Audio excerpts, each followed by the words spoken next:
ناظرین کرام، آپ حضرات کے سامنے ایک اہم سوال کو لے کر حاضر ہوا ہوں۔ وہ یہ ہے کہ ہمارے یہاں لوگ الو کو منحوس سمجھتے ہیں، کیا یہ بات درست ہے؟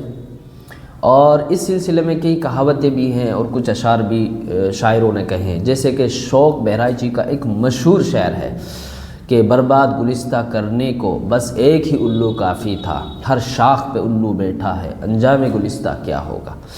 تو کیا شریعت میں الو منحوس جانور مانا جائے گا یا نہیں مانا جائے گا؟ اس سلسلے میں ہم آپ کے سامنے دو بڑے اداروں کے استفتاء پیش کریں گے۔ پہلا استفتاء ہے دارالافتاء جامعہ علوم اسلامیہ علامہ محمد یوسف بنوری ٹاؤن کا۔ اس میں لکھتے ہیں کہ واضح ہو کہ اسلام میں نیک فعلی لینے کی تعلیم ہے اور کسی چیز کو بذات خود منحوس سمجھنا یا اس سے بدفعلی لینا اس کی ممانعت ہے، لہذا کسی پرندے کے متعلق منحوس ہونے کا عقیدہ رکھنا یا اس کو منحوس سمجھنا شرعاً درست نہیں ہے۔ اور دوسرا استفتاء ہے دارالافتاء ازہر ہند دارالعلوم دیوبند کا۔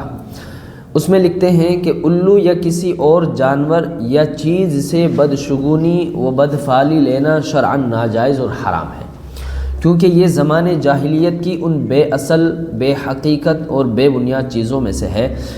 اسلام نے آ کر جن کی نفی فرمائی ہے، اس لیے ہمارے معاشرے میں جو الو کو منحوس سمجھتے ہیں یا کسی بھی چیز کے بارے میں نحوست کا عقیدہ رکھتے ہیں، وہ بالکل باطل ہے، غلط ہے۔ کسی چیز میں کوئی نحوست نہیں ہے، اس لیے اس بات کو یاد رکھیں۔